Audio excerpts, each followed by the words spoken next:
This is potato galette. This is a really elementary recipe. Everybody should be able to know how to make this properly. You begin with an ordinary potato. It's not too starchy, but not too waxy. You want something that's kind of in between the two states, ideally as the potato. I'm going to use a mandolin. I'm using this nice one that has a ceramic blade that has presets on the back of it for the thickness. You can use any mandolin. I'm using 1.3 millimeters. 3, 4, 5, 6, 7. Now, one of the most ridiculous things that you see in cookbooks often is that they will now tell you to wash these off, wash them off and dry them. And then in your butter, in your liquid butter, they want you to add cornstarch. This is one of the most unbelievably stupid things in cooking ever. What do you think's on these potatoes to begin with? It's already got starch on it, so why are you going to wash it off and then dry them and then put them in starch? Just use them the way they are. It's fast, it's easy, it works better. It's actually better than washing them and putting starch on them. We have our potato slices lined up. You want to kind of look at these as you're working with them in case there's any irregularities in the thickness of the cutting. Now, this one's got a thin edge on it. This is going to cause a problem when you're actually cooking it because what will happen is this will start to burn. So we're not going to use that. We're going to make sure that you get ones that are very evenly cut. You're going to dip it in the butter and then begin laying them in the pan. I'm just using a Teflon pan here. In a restaurant we have a large griddle, so you can make a lot of these at one time, but at home you're probably not making more than one or two, so just use a Teflon pan. And this pan is not hot at all, it's just room temperature right now. We're going to get all the potatoes in before we begin heating the pan, and just line them up and begin making the circle. And when you get to the last one in the circle, you just have to lift it up and tuck it underneath. And then you kind of manipulate it around a little bit, try to even out the circle, make sure that the potatoes are all arranged evenly spaced. Now you can stop right here, but if you're making this as a garnish for something, you want to probably have some more height in the middle to kind of make it into a little bowl. So you take a few slices that are half cuts like this and lay them into the middle. And also make sure that when you do this, you keep a hole in the center here. Do not plug the hole because steam is going to come up out of there. If you plug the hole, it will cause uneven cooking. And again, you just tuck this underneath to make it even. And I'm leaving that hole there.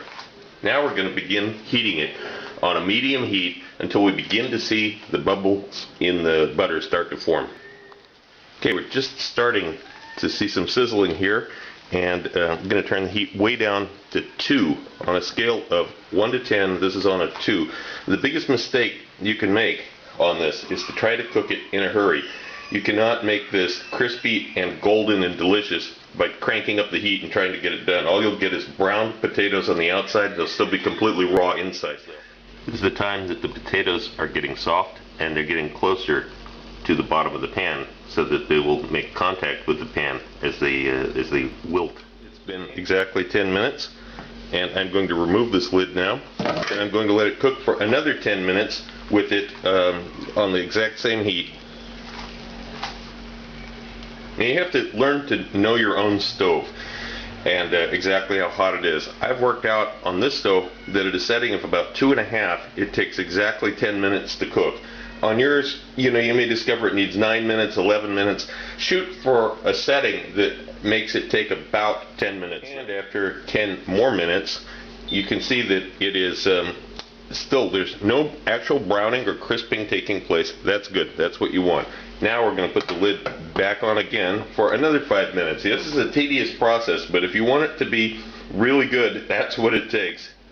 Yeah, it's been 5 minutes again. As you can see, a lot of moisture has developed with these potatoes again. There's the timer for the 5 minutes. Now we're going to pull this off. Now this is the point where you're going to have to use some judgment.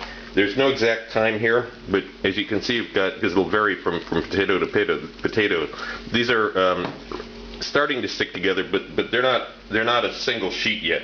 And you're going to need to dry these out at a low temperature now, and until they're cohesive, until they're a solid unit, and that maybe take another 5 minutes. You'll finish the browning too.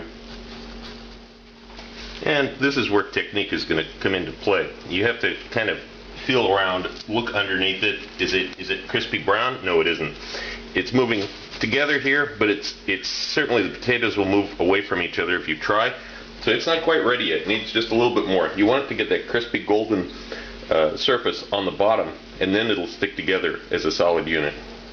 And also, if you're having problems with it, if you see for some reason or another, usually because you didn't use the right kind of potato, it just doesn't want to be one cohesive piece, you can take a pan lid and sit down on top of it and for a minute or so, and this will help firm it up. This will help stick all the pieces together.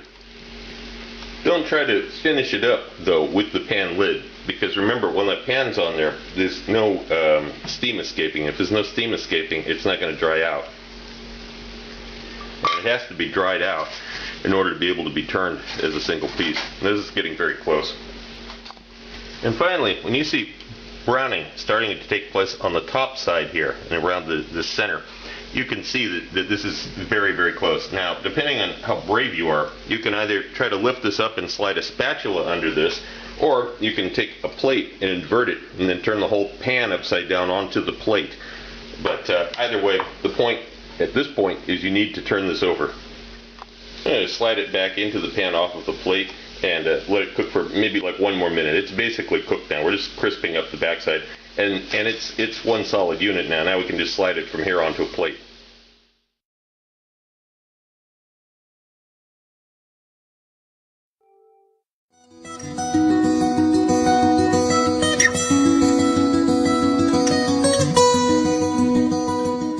For my cocktail book, Cocktails of the South Pacific and Beyond, Advanced Mixology, available through Amazon online.